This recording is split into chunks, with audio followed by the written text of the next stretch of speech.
बहुत बहुत शुक्रिया। आपको ये बता दूं कि माता वैष्णो देवी ने मुझे कल ही बुलावा दिया। हाँ 84 टाइम मेरे हो गए हैं।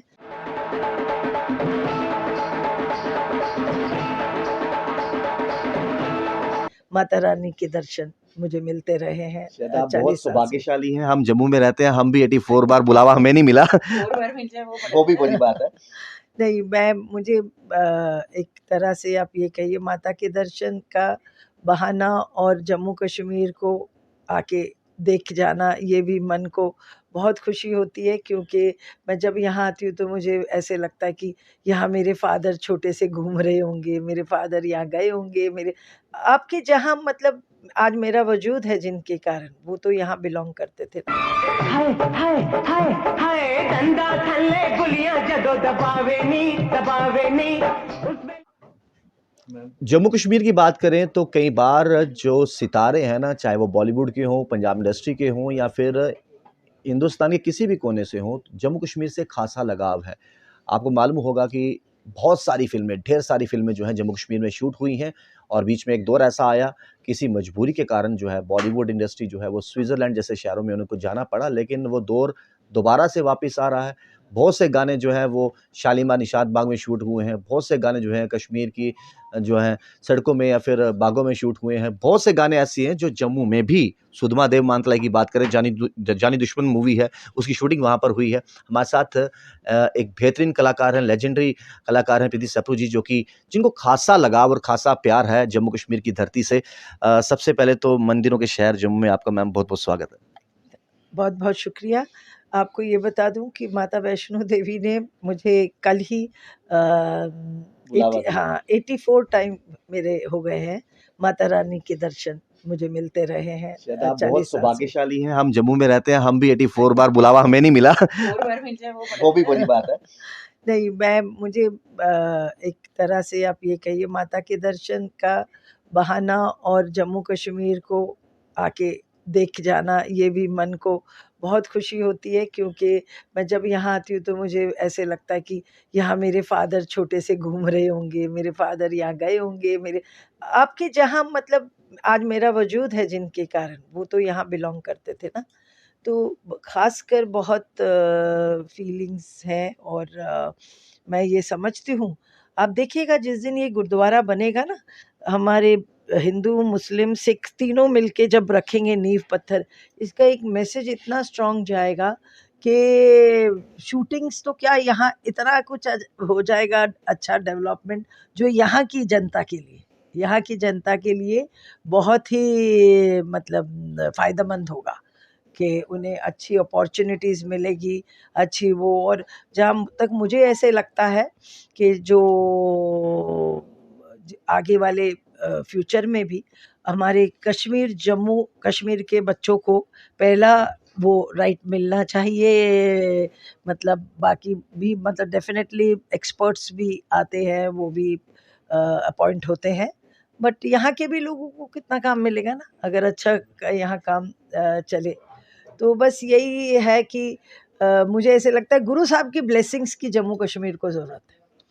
गुरु तेग बहादुर साहब का गुरुद्वारा बनना ज़रूरी है, उनकी ब्लेसिंग्स मिलना बहुत ज़रूरी है, तभी ये बहुत फलेगा फूलेगा जम्मू कश्मीर। आप कह सकते हैं पंजाब में शायद बहुत सारे कॉम्प्लीमेंट आपको ऐसे भी मिले होंगे इंडस्ट्री से कि कश्मीर की कली हैं और ढेर सारा प्यार आपको पंजाब से मिला। बॉलीवुड में आपने फिल्में की हैं, पंजाब तो ऐसे आपका मतलब जैसे कोई घर परिवार हो वैसा है।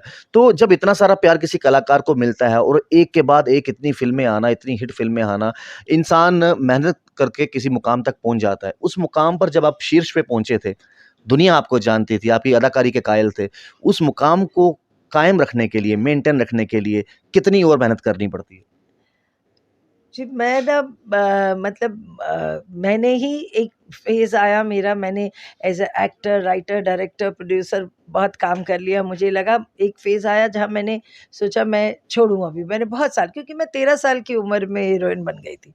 तो मुझे इतना लंबा वक़्त मिला है फ़िल्म लाइन को मतलब एक्सपीरियंस करने का। तो वो मुझे लगा काफ़ी, तो मैंने बीच में छोड़ दिया और बिज़नेस में मैं एंटर कर गई। लेकिन अभी मेरी डॉटर्स भी बड़ी हो गई हैं। अब मैं फिर मतलब थोड़ा फ्री हो गई हूँ। वो अभी अब्रॉड जाएंगी पढ़ने, तो मैं अभी वापस फिल्म्स भी और ये मेरा सोशल वर्क तो बहुत शौक है। मैं बहुत अपने उधर करती हूँ, बॉम्बे में भी काम। एक मेरे बच्चों का आश्रम है, बाल भवन, एक बुड्ढों का आश्रम है, जीवन आशा, जिनके लिए मैं रेगुलरली वीकली उनका वो देखती हूँ जाके, what they need and all. तो वो मुझे मन को, देखिए दुनिया में हम सब आए हैं जाने के लिए, हमारे सबके पास टिकट है, कब है वो वक्त मालूम नहीं। लेकिन तो मैं सोचती हूँ जितना अच्छा मेरे हाथ से हो जाए उतना मेरे साथ, वो मेरी असली कमाई है, क्योंकि वही मेरे साथ जाएगी। ये दौलत, ये सब घर वर सब यहीं रह जाएगा। सिर्फ जो मैंने अच्छा किया है समाज के लिए, दुनिया के लिए, वो मेरा साथ जाएगा। तो मैं कोशिश करती रहती हूँ कि अब यहाँ से एंड तक कि जितना अच्छा हो सके हाथ से करो। 13 साल की उम्र में आपने काम शुरू कर दिया था इंडस्ट्री में। शायद अपने आप को आप बड़े सौभाग्यशाली, लकी भी मानते होंगे। कई बार पूरी उम्र लग जाती है, इंसान उस जगह तक नहीं पहुंच पाता। इतने दिग्गजों के साथ काम किया, जब आपके सामने अमिताभ बच्चन जैसे स्टार हों, राय बब्बर जी जैसे हों, राजेश खन्ना जैसे हों, 3 पिक्चरें तो राजेश खन्ना पहली जी बार के जब साथ। कर रहे थे इनके साथ, तो क्या इतने कॉन्फिडेंट थे, या फिर उनको देख के यार ये तो बहुत बड़े दिग्गज हैं, इनके साथ कहीं पर मूवी करते समय थोड़ी घबराहट, हिचकिचाहट, कोई ऐसी चीजें थी? नहीं, एक्चुअली राजेश खन्ना जी की पहली फिल्म है हीरो राज, मेरे फादर मेन विलन थे। अमिताभ जी के साथ भी मेरे फादर ने बहुत काम किया था, और अपना इनके साथ मैंने किया, जितेंद्र जी के साथ भी डैडी ने बहुत किया था। तो मैंने इन सब के साथ जब काम किया ना, वो सब ने मुझे मेरे फादर के लिए कारण मुझे बहुत रिस्पेक्ट दी और बच्चों जैसा ट्रीट किया उस वक्त सेट पे। तो मुझे कभी ऐसे लगा नहीं कि मैं एक्टर की बेटी हूँ। मेरे फादर सप्रू, मेरी मदर हीरोइन। जी। आज देवानंद की वो 100 इयर्स चल रहा है ना, तो उसमें देखिए जो सेकंड फिल्म है एज हीरोइन, वो मेरे मम्मी थी। तो मेरी मदर भी एक्ट्रेस थी, मेरा मामा शंकर म्यूजिक डायरेक्टर, मेरा चाचा जीवन, मेरा कजिन किरण कुमार, मेरे मतलब मेरी फैमिली, मेरा भाई तेज आपके बच्चों सप्रू। ने नहीं कहा कि मैं भी इस फील्ड में, या उनको नहीं, फिल्मों से? मेरे हस्बैंड आलूवालिया साहब आर्मी बैकग्राउंड से है, और उनका ये ख्वाहिश है कि मेरी बेटियां बहुत पढ़े। आर्किटेक्चर भी हैं वो? आर्किटेक्ट है, हाँ जी। तो कभी आपसे उन्होंने ऐसे तारीफ करते बोला नहीं कि हम तो आर्किटेक्चर हैं, कि चलो ठीक है, बिल्डिंगें बनाते हैं, तराशते हैं? आपको किसने तराशा? कभी इस तरह से हो कि आपको भगवान ने बड़े फुर्सत से बनाया, कभी इस तरह का कॉम्प्लीमेंट मिला? मेरे हस्बैंड हस्बैंड से? मेरे हस्बैंड ऐसे कॉम्प्लीमेंट देने वाले नहीं, बड़े सीरियस पर्सन है। शायद मेरे पीठ पीछे करते हो तो मुझे नहीं मालूम, मेरे मुंह पे तो नहीं करते। जब फैन इस तरह के कॉम्प्लीमेंट्स हैं, तो वो एक्सेप्ट कर लेते हैं? नहीं, ही या आपने कभी अंडरस्टैंड्स, हाँ, आई ऐसे थिंक, हाँ। जलन करवाने के लिए कह दिया, कोई बात नहीं, वो तो फैन है, वो तो बोलेंगे? नहीं, आई थिंक ऐसे वैसे मेरे साथ कम ही वो फंक्शंस एंड ऑल पे जाते हैं। थोड़ा सा इंट्रोवर्ट टाइप है वो, ज़्यादा ये नहीं करते। बट अच्छा है, मेरी एक ख्वाहिश थी कि जिस पंजाब ने मुझे इतना मान सम्मान दिया है, तो मैं बेटी तो नहीं उनकी, मैं बहू बनूं उनकी। तो मैंने शादी कर ली पंजाबी आलूवालिया साहब एक बड़े से। नेक इरादे के साथ आप जम्मू कश्मीर आए हो, और आपको लगता है इस तरह की सोच, आप एक इनिशिएटिव ले रहे हो, आपके साथ कुछ लोग जुड़े हैं, इस तरह की सोच हर एक की हो जाए, तो दुनिया में ये जात पात, ये लड़ाई झगड़े, ये तू तू मैं, ये ऊंच नीच, ये सब खत्म हो जाए? ये सच्ची खत्म होनी चाहिए। ये मुझे इरिटेट करता है, क्योंकि मैंने आपको बताया ना, मैं सिखिज्म को फॉलो करती हूँ, तो हमारे इससे तो कोई भेदभाव नहीं। गुरुद्वारे में कब किसी ने पूछा है कि मत्था टेकने वाला कौन है, जी। किस जात का है ना? गुरुद्वारे में कभी किसने पूछा आपके जूते लेते कि मैं आपके नहीं लूंगा, या मैं आपके भांडे नहीं वॉश करूंगा, या मैं आपको लंगर नहीं खिलाऊंगा प्यार से। मतलब इसमें धर्म में भेदभाव ही नहीं है, सिर्फ सेवा ही है। इसलिए तो मुझे मोह लिया मेरे गुरु ने, क्योंकि मुझे उनके फरमान, उनकी हुक्म पे चलना अच्छा लग रहा है, क्योंकि मुझे लग रहा है कि ये सही है, ये सही है, इधर कोई भेदभाव नहीं। अब देखिए ना, गुरु नानक देव जी के साथ भी हमेशा एक बाला, एक मर्दाना रहता था। जी। तो उन्होंने कभी कोई डिफरेंस नहीं किया, तो मैं कौन हूँ डिफरेंस करने वाली, है ना? आपको लगता है वो दौर दोबारा आएगा जो एक एक दिन कश्मीर में आएगा, yes। होता था, चाहे मूवीज का दौर हो, चाहे अमन शांति का दौर हो, वो दौर वापस आएगा? आएगा, जरूर आएगा, जरूर आएगा। मेरा भाई गुरु जी का गुरुद्वारा बनने तो दो, जरूर आएगा। जरूर आएगा। हाँ, मैं चाहती हूँ वो गुरुद्वारा ऐसा हो जैसे ताजमहल टाइप, इतना खूबसूरत बने, और उसमें वो भी हो, क्या बोलते हैं, धर्मशाला टाइप भी, ताकि वर्ल्ड से सेवा के लिए आ सके लोग, वहाँ सेवा करें, गुरुद्वारे में रहें। और मतलब गुरु तेग बहादुर साहब का गुरुद्वारा, गुरु गोविंद सिंह जी महाराज का गुरुद्वारा जिन्होंने सिख सजाए, तो उन्होंने प्रोटेक्शन और सेवा के लिए सिख सजाए थे।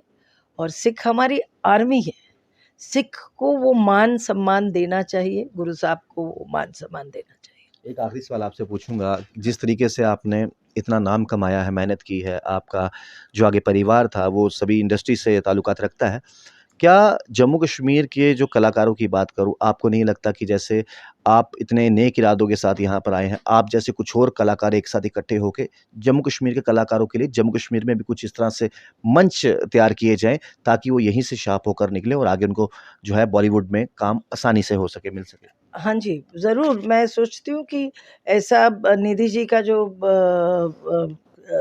भवन तैयार हो जाए, वहाँ सब बच्चों को वहाँ ही बुलाकर ठहरा दें, उनके ऑडिशंस करवा दें, वर्कशॉप्स हो जिसमें जाएँ। है वो लोगों को ट्रेनिंग हो जाए। तो ये सब तभी हो सकता है ना, क्योंकि मुझे ऐसे लगता है कि जो बच्चे आ सकते हैं वो तो आते ही हैं वैसे भी ट्राई करने। और जितने कश्मीरी हैं वो डेफिनेटली कश्मीरी सुन के थोड़ा मन में वो तो आता ही है कि भैया ये मेरे उधर से आए हैं, तो इन्हें हमने मिलाना चाहिए, सपोर्ट करना चाहिए। राइट। तो वो तो होता ही, आई थिंक मैं ही नहीं, अनुपम खेर, बाकी सब एक्टर, किरण कुमार, सभी वो रिस्पेक्ट तो देते ही हैं। बहुत अच्छी बात की। एक बात जो है मैं निधि जी से भी कहूँगा, निधि जी, पूरी सियासी अगर मैं अखाड़े की बात करूँ, आप भली-भाँति सियासत को समझती हैं। और रही बात, क्या आपने अपने पूरी उम्र में कभी इस तरह का इंसान देखा जिसकी विचारधारा, जिसकी सोच इस तरीके से हो कि जो आज से पहले महाराजा हरि सिंह जी की हुआ करती थी, जो कभी किसी टाइम पे गुरुओं की हुआ करती थी? आपने कभी इस तरह के इंसान देखे कि जो लोगों को जोड़ने की तरीके ढूँढते हैं कि एक साथ इकट्ठे हों और ये जो बाकी की चीज़ें दिमाग में हैं वो ख़त्म हो जाएँ? मुझे लगता है मैं प्रीति जी के ये विचार सुनकर इसीलिए मुझे बहुत अच्छा लगा, क्योंकि मुझे कहीं न कहीं इसमें अपने पापा के विचार नज़र आते थे। मैं बड़े फ़क्र से कह सकती हूँ कि उन्होंने सब धर्मों को जोड़ के रखा हुआ था। उन्होंने किस तरीके से किया था, और इसीलिए शायद हम लोग जुड़े भी हैं और हम इस पे काम भी साथ में कर रहे हैं। अगर हमारी मैं जन्मभूमि तो नहीं बोल सकती क्योंकि मेरी पैदाइश अमृतसर की है, लेकिन हम यहीं के लोग हैं। यहीं हमारा पूरा ख़ानदान, पूरे मेरे ससुराल, मेरे मायके, मेरे सब लोग इधर के ही हैं। तो इस अगर हम, अंग्रेज़ भी बोलते हैं चैरिटी बिगिन्स एट होम। बिल्कुल। अगर हम दुनिया सँवारने चलें और अपने घर में कुछ ना कर सकें, तो वो पॉसिबल नहीं है। तो मुझे ऐसा लग रहा है मैं शायद अरुण जेटली जी को सुन रहा हूँ, उनकी विचारधारा भी इसी तरीके से हुआ करती थी। जब वो बोलते थे, लोग उनको सुनने को विवश हो जाते थे, उनकी सोच भी कुछ इसी तरीके से थी। वो हमेशा कहते थे, आप किसी भी पार्टी से ताल्लुकात रखते हैं, ये मैटर नहीं करता। आप घर से निकलें किसी की भलाई करने के लिए, सबसे पहले चैरिटी, जैसे आपने कहा, बिकम्स फ्रॉम होम। तो ऐसा लग रहा है कि जैसे वही सामने बैठे हैं और उनको मैं सुन रहा हूँ। आपको लगता है कि ये सोच कहीं न कहीं उनकी भी थी? ये उनकी भी सोच थी, बिल्कुल उनकी सोच थी, इसीलिए वो एक मुकाम तक पहुँचे। जी। जिसका अपना सोच अच्छी होगी, उसको भगवान भी नहीं रोकता। और यही चीज़ मैं अपने फ़ादर के बारे में बोलती हूँ, गिरधारीलाल डोगरा के बारे में, कि एक किसान परिवार के होके वो किस मुकाम तक पहुँचे, सिर्फ़ इसलिए कि उनका भाव, उनका मन। और अरुण जी में जब मेरे फ़ादर की डेथ हो गई, तो मैंने एक बहुत सारा एक फ़ादर फ़िगर देखा। राइट। और मेरी बहन भले मेरे से 6 साढ़े 6 साल ही बड़ी है, लेकिन वो कहीं न कहीं मेरे माँ-बाप बन गए। मैंने सबसे सीखा है, उन दोनों से सीखा है, और मैं ये बात बोल रही हूँ कि भाव मन के अच्छे होंगे, तो आप एक जैसे लोग अट्रैक्ट करेंगे। 1 से हम 2 हुए, 2 से आज मैं देख रही हूँ हम अनेक हुए हैं, और एक दिन इधर अमन शांति तो आनी ही आनी है, कहीं जा ही नहीं सकती। और है, बहुत कुछ बदल गया है, बिल्कुल। बहुत कुछ बदल गया है और आगे भी बदलेगा। बड़ी अच्छी सोच है ये, बिल्कुल सही कहा कि दृढ़ निश्चय और संकल्प कर लेना तो कोई भी चीज़ असंभव नहीं है। और अगर आ, कोशिशें लगातार हों, जैसे मैम ने कहा कि हम 1 और 1 अभी 2 हुए हैं, 1 और 1 11 भी कहा जाता है। धीरे-धीरे लोग बढ़ेंगे, चीज़ें बेहतर होंगी और एक बार दोबारा से वो दौर आएगा जब बिना सोचे कि हाँ भाई बेखौफ तरीके से जो है वो कश्मीर का रुख जो है एक बार दोबारा से बॉलीवुड इंडस्ट्री करेगी। बहुत सारी फ़िल्में जम्मू-कश्मीर में बन भी रही हैं। पंजाब इंडस्ट्री के बड़े सारे दिग्गज कलाकार जो हैं वो यहाँ पर पहुँचे, आपसे हमने रूबरू भी करवाया था। तो उम्मीद यही है कि अगर कोई नेक इरादे के साथ कोई भी काम किया जाए ना, उसमें सफलता जो है वो ज़रूर मिलती है। देखते चैनल वन, राहुल खत्री, नमस्कार।